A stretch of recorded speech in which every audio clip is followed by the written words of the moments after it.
CM आवास पर एक अहम बैठक हुई है और महाकुंभ मेला 2021 के संबंध में विचार विमर्श किया गया है।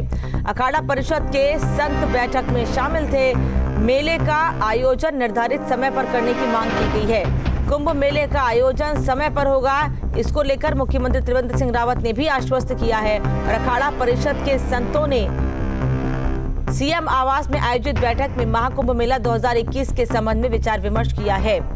मुख्यमंत्री ने सहयोग के लिए आभार व्यक्त करते हुए कहा कि परंपराओं का ध्यान रखते हुए अगले वर्ष कुंभ मेले का आयोजन समय पर होगा, लेकिन फरवरी में उस समय की परिस्थितियों के अनुरूप संत महात्माओं के मार्गदर्शन से मेले के स्वरूप को निर्धारित किया जाएगा।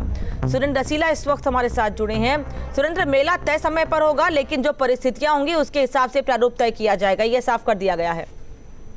बिल्कुल, देखिए अनामिका, क्योंकि महाकुंभ जो है इसका हिंदू धर्म में, सनातन धर्म में बहुत बड़ा योगदान है और हरिद्वार में जब कुंभ होता है तो उसमें विदेशों से भी बड़ी संख्या में लोग भाग लेते हैं, क्योंकि हम कोविड-19 से इस वक्त लड़ाई लड़ रहे हैं। ऐसे में कल मुख्यमंत्री के आवास पर एक बैठक का आयोजन किया गया जिसमें अखाड़ा परिषद के सभी प्रतिनिधि मौजूद थे। महामंत्री महंत हरिगिरी और मुख्यमंत्री के साथ कई ऐसे साधु संत थे जो इससे संबंधित थे।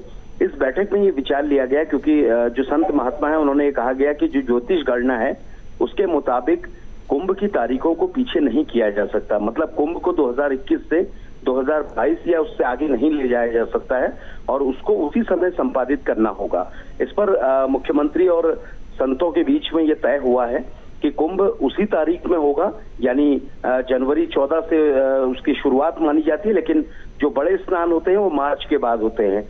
ऐसे में फरवरी में एक बार स्थितियां देखी जाएंगी।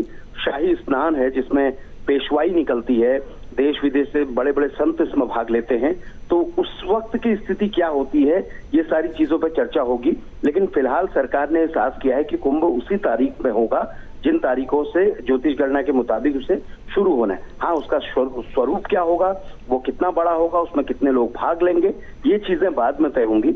लेकिन निर्धारित ये किया गया है कि कुंभ अभी फिलहाल तय तारीखों में ही होगा और जो हालात होंगे उस वक्त के, उसके हिसाब से उसका स्वरूप तय होगा। अनामिका, लेकिन सुरेंद्र, जो अभी स्थितियां हैं हम सभी यही चाहते हैं और लोग भी यही चाहते हैं कि जल्दी से सुधरें स्थितियां और इस तरह के आयोजन हो सके, धार्मिक आयोजन हो सकें। लेकिन एक बड़ी चुनौती होगी सरकार के सामने भी कि कैसे लोगों को रोका जाए। इतने बड़े आयोजन में लोगों को आने से कैसे रोका जाए, कैसे उन्हें समझाया जाए। मामला लोगों की भावनाओं का भी है, किसी की धार्मिक भावना आहत ना हो, कैसे समझाएं, चुनौती होगी सरकार के सामने। बिल्कुल, देखिए अमेरिका, बड़ी चुनौती होगी क्योंकि सरकार ने भी अभी जिस तरह के माहौल है उसे देखते हुए कांवड़ पे बड़ा फैसला लिया। उत्तर प्रदेश ने, हरियाणा ने और उत्तराखंड ने, और कांवड़ यात्रा को स्थगित किया। ये बिल्कुल जरूरी भी था क्योंकि लोगों के लिए इस वक्त का माहौल कांवड़ यात्रा के अनुकूल नहीं था। लेकिन कुंभ में अभी काफी समय है, काफी महीनों का वक्त है, इसलिए सरकार ने महंतों के साथ ये तय किया है कि हम उस वक्त ये देखेंगे कि माहौल कैसा होता है। सूत्र ये बता रहे हैं कि अगर स्थितियां नहीं सही होती हैं, अगर कोविड-19 की स्थितियां तब तक खराब होती हैं, तो फिर ये हो सकता है कि कुंभ में जो महत्वपूर्ण कार्य हैं उनकी अनुमति दी जाए और बाहर वाले लोगों को प्रवेश ना दिया जाए, लेकिन जो विधि विधान है उसे पूरा किया जाए। इस तरीके से भी किया जा सकता है, लेकिन अभी लंबा समय है और ऐसे में हम यही उम्मीद करते हैं कि कोविड की जो महामारी है तब तक खत्म होगी और भव्य महाकुंभ का आयोजन उत्तराखंड में किया जा सकेगा। अनामिका जी, सुरेंद्र, वापस लौटेंगे आपके पास, एक और अहम खबर है उस पर आगे आपसे जानकारी लेंगे।